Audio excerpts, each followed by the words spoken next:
Hi everyone, and welcome to my next video tutorial, which is going to be focused on provisioning a MySQL database in AWS. Alright, so first of all, you want to ensure that you're on the AWS Management Console, so your dashboard. Then you can search for RDS, and the service now will be known as Aurora and RDS. So this is the service for managed relational databases. Let's click on that service. Previously it was just, of course, RDS. Right, so let's give it a moment to load. And something very important that I want to mention earlier on here is that as soon as you click on the service, keep in mind here the region that you will be utilizing here. Now the region that is visible here, before you go ahead and create a database instance, is going to be the region in which your database will be created. So if I now go on ahead and create a database instance, it will be created in Ohio. So do keep that in mind here. You can of course switch it to the region that you want to create your database within. So I'm going to go to DB instances, and I can close this list here. Then I want to say create database.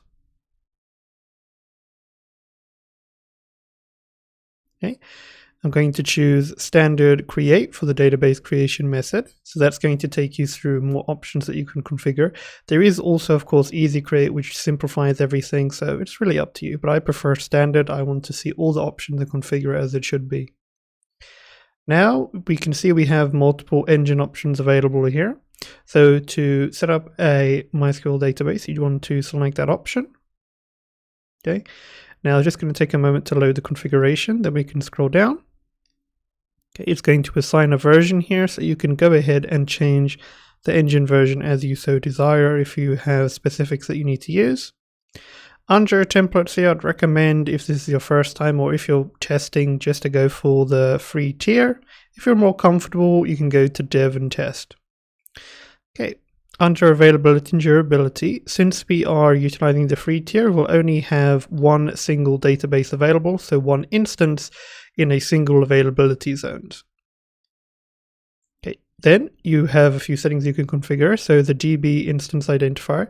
So this is going to be the name of your database on AWS's side. Now this is something that you can go ahead and change. So I'm just going to go ahead and remove that and say my DB-1.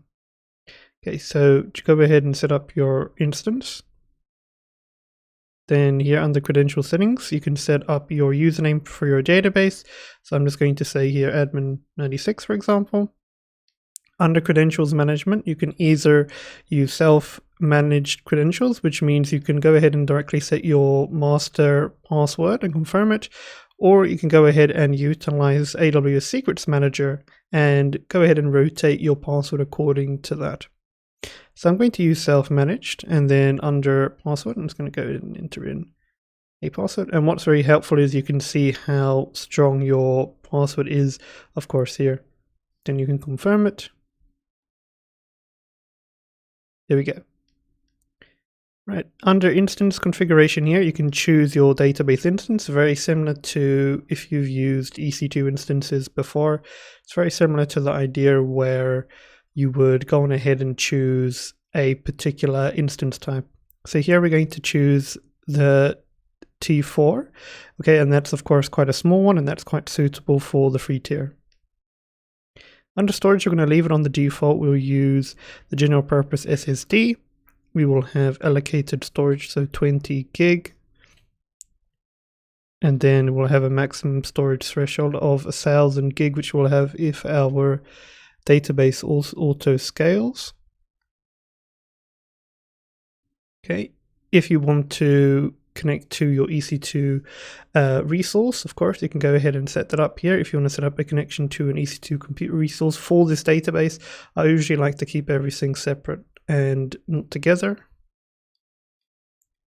We're going to use the default VPC, default subnet group, and I'd recommend you switch public access on so that you can connect to your database via its endpoint when you are working with a web application or anything of the like. Okay, we can leave everything here on the default. Under additional configuration, just keep in mind here that for MySQL databases, the database port here will be 3306. You can add in some tags if you wish. We're going to be using password authentication for the database.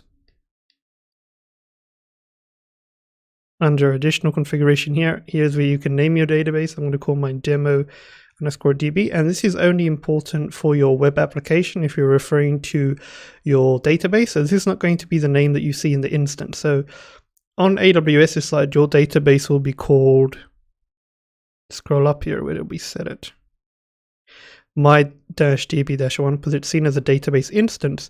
But for the application that you're connecting to, if you're using a web application, this is what you're going to go by. So make sure that you also write down this information that we are adding in just for later use.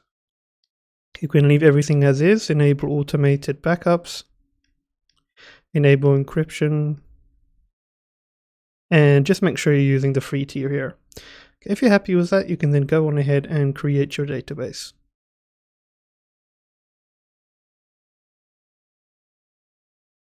Okay, so it's just going to take some time. Right, so your database is now going to be created. You can say hide add-ons if this comes up, close this, close that, and there we go. So it can take between 5 to about 15-20 minutes at the longest. Usually for me it takes about 10 minutes or so, 10-15 minutes, depending on how quick it goes, I guess. So let's give it some time. But as you can see here, so long, you can see the identifier of our database in AWS is called my-db-1. It's in the creation stage. It is an instance, so a database instance. We can see that we're using a MySQL engine here. The region was auto-assigned, so we're in US East-2B. We can see the size of our database instance, and that's what we have so far in place. So let's just wait a bit, be patient, and then we can return here later on. All right, so welcome back. So as you can see, our database was successfully created and it's now available. Now let's go ahead and read a bit more information. So we can click here on our database and we can see some information in terms of the engine, the role, the class, and under connectivity, you can now see that an endpoint was generated. And this is something that you'll also use when you're connecting to your application itself with the host name, should I say. All right, and we can see everything is in place. Now, another thing I also want to mention is make sure that before you connect it to your application that the status says available. Usually the instance will be created and it will say backing up first or something of the sort. I'd recommend you first wait for the status to be available before going forward. Right guys, so that's it for this video tutorial. That's how you can provision a MySQL database in AWS. Now, of course, if you want to delete your database, make sure you've selected it according to the radio button. Then you can go to Actions, Delete, and here you'll see there'll be multiple options. So I don't want to create a snapshot or maintain any backups, and I'm going to acknowledge that. Then here I can say delete me, and then you can say delete, and that's going to delete your database. Now it's going to take some time, but don't worry, as long as the status here says deleting, then it will in fact be deleted. So it will just take a few moments. But anyway, guys, that's it for this video tutorial. That's how you can go on ahead and provision your MySQL database via the AWS cloud.